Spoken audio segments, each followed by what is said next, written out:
Good evening, my Real News Midday TV family. Welcome back to the channel for another news update for December 22, 2023. And in the news this evening, man found guilty of killing Jamaican grandmother and her 3 relatives in London. The man who was charged with killing a Jamaican grandmother and the 3 members of her family in South London on April 25 last year has been found guilty.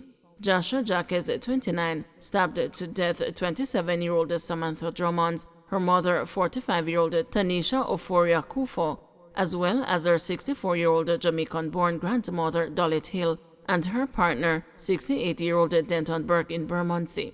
Jacques had denied the murder but admitted manslaughter.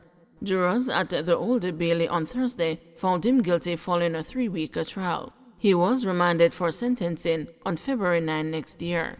During the trial, the jury was told that Jacques claimed he was suffering from a mental health condition when he killed the family in a drug and alcohol-fueled attack. The court heard he attacked the family in the middle of the night before being tasered by police who broke into the terraced home. Trelawney police report success in curbing crimes by migrating offenders. The Trelawney police are reporting success in the implementation of strategies that have resulted in fewer instances of crimes committed in the parish by migrating criminals this year compared to last year. However, the police are urging residents to report any unfamiliar individuals spotted in their communities.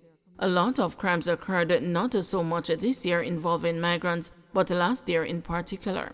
I am not saying that none occurred since this year started, but we have revised our strategy to deal with these individuals and try to forge a closer link with our external stakeholders. As a result of that, we have seen a reduction in migrants impacting our space with criminal activities.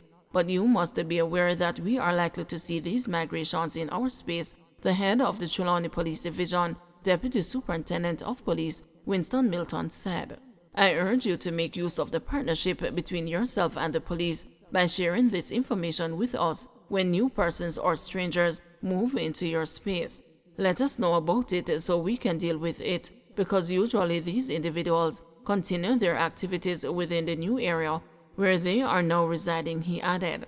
The parish of Trelawney, along with St. James, Hanover and Westmoreland, form the Area 1 Police Division.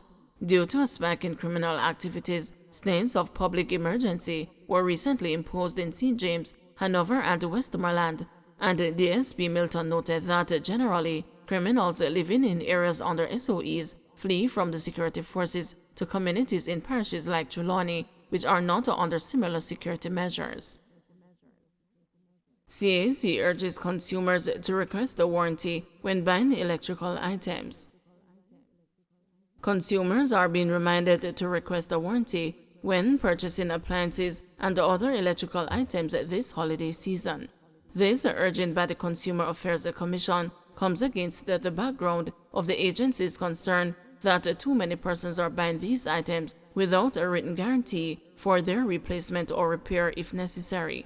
Speaking during a recent Jamaica Information Service think tank, CAC Director of Communications Latoya Halstead said most of the complaints made to the agency this year are related to electrical equipment and appliances.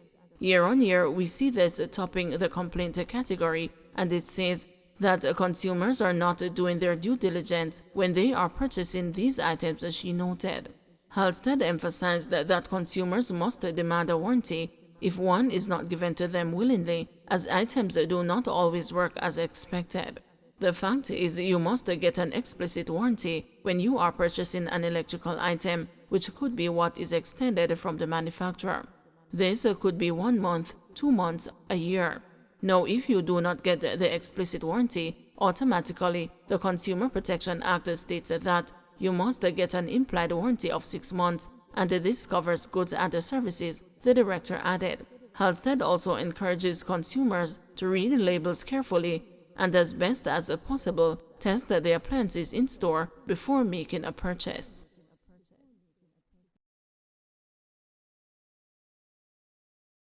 A man was shot and killed in Ports Town Centre in Manchester on Thursday, allegedly by a man with whom he had a long-standing feud. The deceased is 33-year-old Orlando Powell, otherwise called Kemar and Saddam, a laborer of Scotts Pass in Clarendon.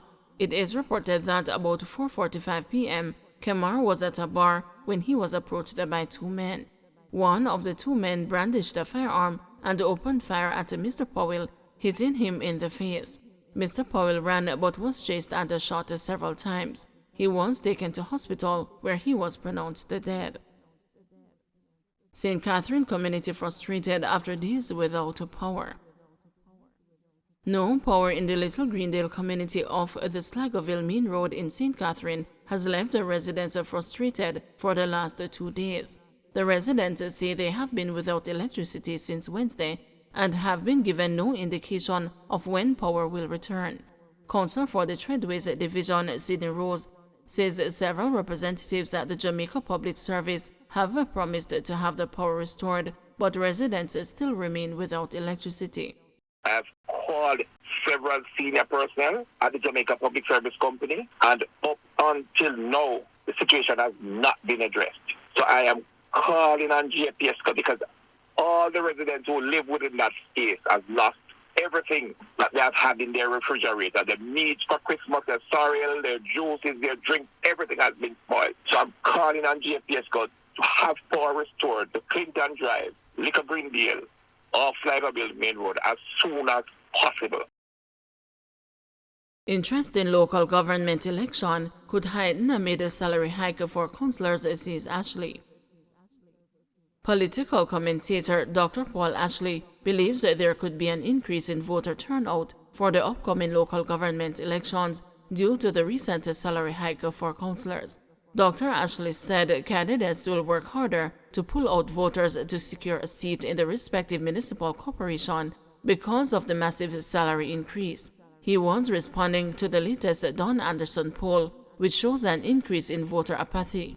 Some 37% of respondents in the poll said when the local election is called, they will not be voting for either of the two major political parties. This is in keeping with the voting tendencies over the last 6 parish council polls.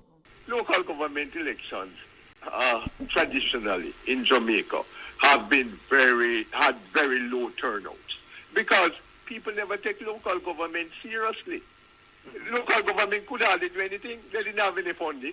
However, I must tell you, with the recent increases in remuneration to all political office holders, there might be a resurgence in the interest in local government. It might be interesting now and viable for people to want to turn councillors and people to get involved because, look here, money they're around. It's not like say broke again, totally broke. Ex-cop charged for impersonating a police officer.